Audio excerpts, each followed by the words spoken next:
Welcome back to the deep dive. Today we're getting into a really core part of physical chemistry, simple mixtures. Yeah, absolutely. Our plan is to break down Focus 5 from Atkins' Physical Chemistry, that's the Simple Mixtures chapter, and give you a clear kind of step-by-step guide to the main ideas. Right, because this is where we move past just talking about pure substances, which is, a bit idealized. Things get more real. Exactly. We need to understand how adding something else, a second component, changes everything thermodynamically. And the concept that ties it all together is the chemical potential. We use the symbol mu maneuver. And the big picture, like always in thermo, is equilibrium, which means that chemical potential for any substance has to be the same everywhere, in every phase it's in. That's the rule. Yeah. But before we get to equilibrium, we need a way to actually talk about the components in the mixture. Which brings us to partial molar quantities. Yes, this is fundamental. It kind of shatters that simple idea that you can just add properties up. Like volume. Like volume, yeah. Take 1 mole of water, add it to a big batch of pure water.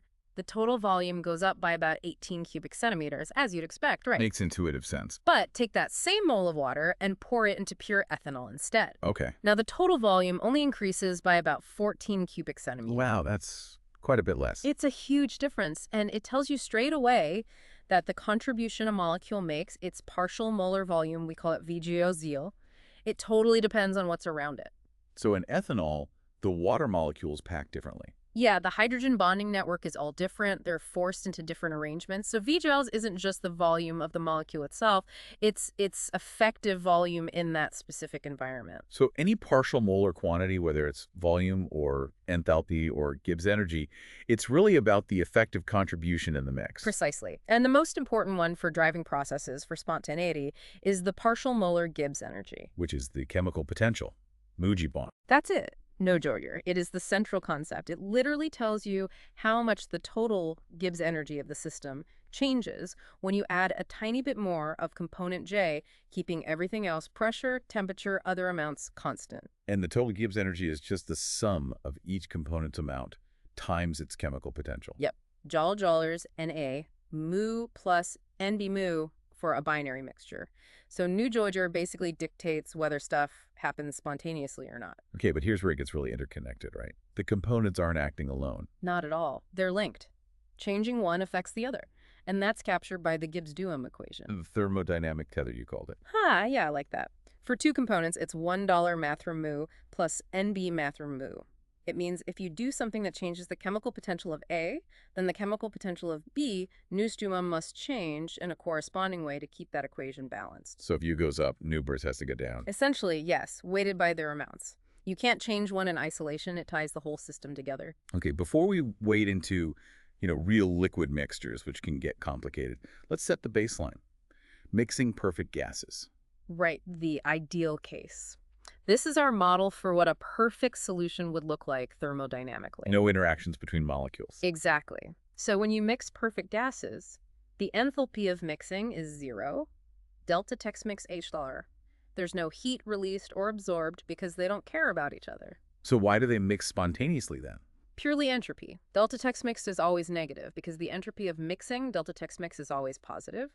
It's just statistics spreading out into the larger volume, creating more disorder. That's the sole driving force in the ideal case. Got it. So that ideal mixing model sets the stage for understanding liquid solutions. It does. Now we move to liquids, and we use two key limiting laws to describe their behavior, especially near the extremes of composition. Raoult's law and Henry's law. Yep. Raoult's law comes first. We typically apply it to the solvent, the component that's present in large excess. Let's call it A. Raoult's law says the partial vapor pressure of the solvent above the solution is just its mole fraction times the vapor pressure of the pure solvent, so pH equals XAPA. And the reason the vapor pressure drops when you add a solute is? Entropy again. The solute increases the entropy of the liquid phase, making it more stable. This lowers the tendency of the solvent molecules to escape into the vapor phase. Lower escaping tendency means lower vapor pressure. Makes sense. So Raoult's works well when the solvent molecules are mostly surrounded by other solvent molecules, like when 6 a lot is close to 1. Exactly. But what about the solute component B, especially when it's really dilute, when 6 ballers is close to 0? Its environment is totally different then. Completely different. It's surrounded almost entirely by solvent A molecules, not other solute B molecules. So its behavior can't possibly follow Raoult's law, which assumes a pure B environment as the reference. So he needs its own law. It does, and that's Henry's law. For the dilute solute, its partial vapor pressure is proportional to its mole fraction, $6, but the proportionality constant isn't PBS, it's an empirical constant, KB2, so PB equals a KBA. And KBD depends on both the solute and the solvent. Yes, it reflects the specific interactions between solute B and solvent A in that dilute environment. It's experimentally determined for each pair. Henry's law is the limiting behavior for the solute at infinite dilution. Okay, so we have these two limiting laws. But most solutions aren't perfectly ideal. They're somewhere in between.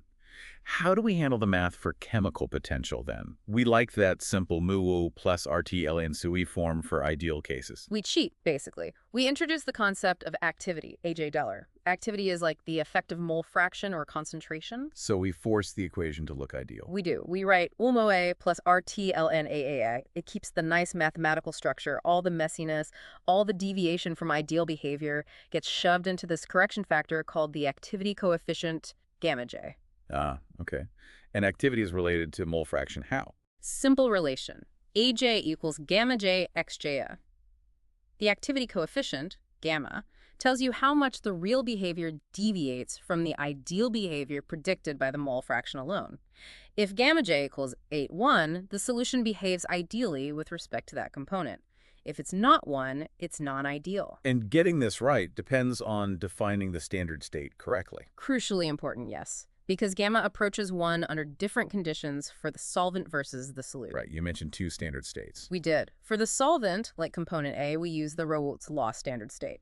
Here, the activity coefficient gamma goes to 1 as the mole fraction $6 goes to 1, the pure solvent. Makes sense. But for the solute component B, we use the Henry's law standard state. For the solute, the activity coefficient gamma B goes to 1 as the mole fraction $6 goes to 0. Infinite dilution. Ah, because that's where Henry's law applies perfectly. Exactly. It's a bit confusing at first, this dual standard, but it's the rigorous way to handle real solutions across the whole composition range using activity coefficients. Okay, so activity handles the general case. What about models for why solutions might deviate, like slightly non-ideal cases? A useful first step beyond ideality is the concept of a regular solution. Regular solution. What makes it regular? It's regular in the sense that we assume the molecules still mix randomly, so the entropy of mixing is assumed to be the same as for an ideal solution. Delta text mix is still positive and calculated the same way. Okay, so the randomness is still perfect. What's not ideal then? The energy, the interactions. In a regular solution, the interaction energy between an A molecule and a B molecule is different from the AA and BB interactions. This means the enthalpy of mixing is not zero. We often call this non-zero enthalpy the excess enthalpy, AHG. So non-ideality in a regular solution comes purely from energy differences, not from, say, molecules clumping together or forming structures. That's the core idea of the model, yes. It captures energetic non-ideality while keeping the entropy simple. We often model this excess enthalpy using a parameter, xi, like xy, xa, phi, like 1hu, 7. And the sign of equal tells you if mixing releases heat or absorbs it. Right. Negative z means exothermic mixing. AB interactions are favorable. Positive z means endothermic. AB interactions are less favorable. And this parameter z can then be plugged into things like the Margol's equations to actually predict the activity coefficients, gamma N and gamma B. It gives us a basic physical model for non-ideality. Got it. Let's shift gears slightly to colligative properties. These always felt a bit different. They are interesting because they depend only on the number of solute particles, not what they chemically are, at least in the ideal limit. Like freezing point depression, boiling point elevation. Vapor pressure lowering, osmotic pressure. Yeah. And they all stem from the exact same fundamental cause. Which is? The solute lowers the chemical potential of the solvent, period. Adding anything non-volatile to a solvent makes the solvent molecules happier, thermodynamically speaking, to stay in the liquid phase because of the increased entropy. So the solvent's escaping tendency decreases. Exactly, which means you need to lower the temperature more to make it freeze, freezing point depression, delta TFE, or raise the temperature more to make it boil, boiling point elevation, delta TB1. Both are usually proportional to the molality of the solute, delta TS, KFBB, and delta TB equals KFBB. Right, and you often see that the freezing point depression delta TFE, Mm-hmm. is significantly larger than the boiling point elevation, delta TB, for the same concentration. Yeah. Why is that? Good question. It comes down to visualizing the chemical potential plotted against temperature. Remember, the enal decreases as increases for all phases. Okay. The line for the solid phase on that plot has a very steep negative slope. The liquid phase line has a less steep negative slope, and the gas phase line has the shallowest negative slope. Got it. Slopes get shallower, going solid to liquid gas. Exactly. Now, when you add a solute, you lower the chemical potential of the liquid phase only, assuming non-volatile solute. So that liquid line drops straight down on the plot. Because the solid line is much steeper than the gas line, when the liquid line drops, its intersection point with the solid line shifts much further to the left, lower temperature, than its intersection point with the gas line shifts to the right, higher temperature. Ah, so the geometry of those intersecting lines dictates the magnitude of the shift. Clever. It's a nice visual explanation for why K-Rurs is usually larger than K-Raoult. And the most sensitive colligative property is osmotic pressure. Definitely.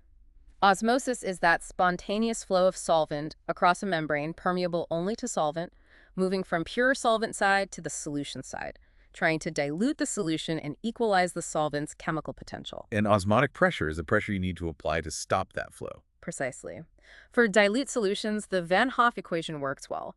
Apply at school's BRT day, where B is the molar concentration of the solid.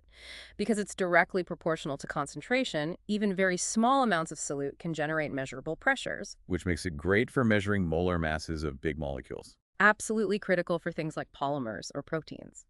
A tiny molar concentration of a huge molecule still gives a decent osmotic pressure, whereas the freezing point depression might be too small to measure accurately. We even use virial expansions of the osmotic pressure equation to account for non-ideality at higher concentrations. Okay, shifting perspective now from properties to mapping out stability across different conditions, we need phase diagrams. Essential tools, yeah. Especially for binary systems, two components. Let's start with liquid-vapor systems. Typically temperature versus composition diagrams, right? At constant pressure. Usually, yes. They show you at any given temperature what composition the liquid phase has and what composition the vapor phase in equilibrium with it has. There are two curves, one for the liquid, bubble point curve, and one for the vapor, dew point curve. And if your overall system composition and temperature puts you between those two curves, Then you have both liquid and vapor present. And to figure out how much of each phase you have, you need the lever rule. the indispensable tool for distillation calculations. Absolutely. You draw a horizontal line, a tie line, across the two-phase region at your temperature. The line connects the liquid composition on one curve to the vapor composition on the other. And the amounts are inversely proportional to the lengths of the segments. Exactly. $1 LL equals NV LLV free. The amount of liquid times the distance on the lever to the vapor composition equals the amount of vapor times the distance to the liquid composition. Simple geometry, but crucial for figuring out yields and separation processes. But sometimes distillation hits a wall because of azeotropes. Ah, yes. Azeotropes. These are mixtures that boil at a constant temperature without changing composition. So the vapor has the same composition as a liquid. Precisely. On the phase diagram, this happens at either a maximum or a minimum in the boiling temperature curves. Since distillation works by separating components based on the difference between liquid and vapor compositions, if they become identical at the azeotrope. You can't separate them any further by simple distillation. Correct. It represents a practical limit to purification for many common mixtures, like ethanol and water. Okay, what about binary solid-liquid systems? What's the key feature there? The eutectic point. This is the specific mixture composition that has the lowest possible melting point of any mixture of those two components. Lower than either pure component. Often, yes. And the crucial thing is that this eutectic mixture melts or freezes sharply at a single temperature, the eutectic temperature like a pure substance would. When it freezes, it forms a very fine-grained mixture of the two solid phases. Like solder. Solder is a perfect example, chosen for its low, sharp melting point, which is near a eutectic composition. It's also why throwing salt on icy roads works. You're creating a mixture with a much lower freezing point, hopefully below the ambient temperature. Are there more complex solid-liquid behavior? Oh, yes. You can have systems where the components react to form a stable solid compound, which then might melt normally, or you can get incongruent melting. That's where a solid compound, when heated, doesn't melt into a liquid of the same composition. Instead, it decomposes into a different solid phase plus a liquid phase. Things like the sodium-potassium system do this. It just shows the variety and complexity possible even in binary systems. And briefly, for three components, ternary systems. Then we need triangular phase diagrams. Since 6x Euler plus xb plus xc equals len1, you can plot the composition on an equilateral triangle. These are used a lot, for example, to map out regions where three liquids might be fully miscible or might separate into two or even three liquid phases. Any key points on those diagrams? One important feature is the plate point. If you have a region where two liquid phases are in equilibrium, the plate point is a specific composition and temperature where those two phases become identical and merge into a single phase. It's a kind of critical point for liquid equilibrium. Okay, one last major topic. Hmm.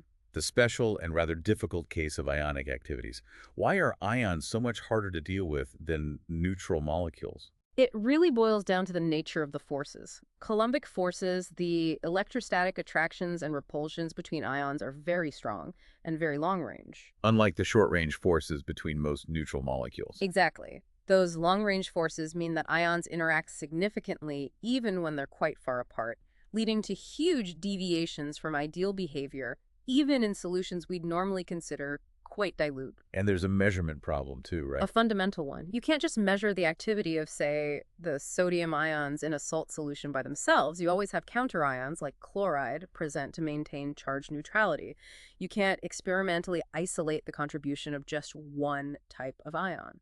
So how do we handle activity coefficients for ions? We define a mean activity coefficient, gamma plus minus. It's a kind of geometric mean of the individual ionic activity coefficients that we can't measure. It essentially assumes the non-ideality is shared in a specific mathematical way between the cations and anions. It's a practical workaround. So gamma is what we actually determine experimentally. Yes. And to try and predict or understand gamma, especially in dilute solutions, we have the Debye-Hückel limiting law. What's the physical picture behind Debye-Hückel? It's based on the idea of the ionic atmosphere. Think of any specific ion in the solution, say a positive ion. On average, due to electrostatic attraction, it will be surrounded by a diffuse cloud or atmosphere that contains slightly more negative ions than positive ions. So a net negative charge cloud around a positive ion. Averaged over time, yes. And this surrounding atmosphere of opposite charge exerts an attractive force on the central ion, stabilizing it. Stabilizing means lowering its energy. Lowering its energy, which means lowering its chemical potential compared to if it were truly isolated or behaving ideally. This lowering of chemical potential is what's reflected in the activity coefficient being less than 1. And the Debye-Hückel law quantifies this. It does, for very dilute solutions. It gives an equation showing that the logarithm of the mean activity coefficient is proportional to the square root of the ionic strength and also depends on the charges of the ions. But it's crucial to remember it's a limiting law. Meaning it only works perfectly at extremely low concentrations, approaching infinite dilution. As concentrations increase, the model breaks down because the ionic atmospheres start to overlap and other interactions become important. But it provides the correct limiting behavior and a fundamental physical insight. Wow. So looking back, we started with volume not being simply additive. Right, the partial molar volume concept. We moved through ideal limits, like Raoult's and Henry's laws, Yeah. developed activity to handle reality, Saw how chemical potential decrease drives colligative properties, mapped equilibria with phase diagrams and the lever rule. and ended with the intense non-ideality of ions due to long-range forces. It really feels like the whole journey of simple mixtures is about understanding interdependence and moving away from simple additivity. Absolutely. The chemical potential truly is the central player. Understanding how it changes with composition, temperature, and pressure, and how the components are linked via Gibbs-Duhem gives us the power to predict and control real-world processes. Think about distillation columns, designing alloys, understanding how cells maintain osmotic balance. It all comes back to these principles. So, for everyone listening, maybe a final thought to chew on, connecting back to Gibbs-Duhem. If you dissolve something like salt in water, we know the chemical potential of the water plummets, drastically changing its freezing point. Given that Gibbs-Duhem tether, how must the chemical potential, the activity, maybe even the partial molar volume of the salt itself be changing as you add more and more of it, forcing that huge change onto the water? How does the system maintain that thermodynamic balance? That interdependence is key. Thinking about how one component forces changes in the other really deepens your understanding. Thanks for tuning into this deep dive, everyone.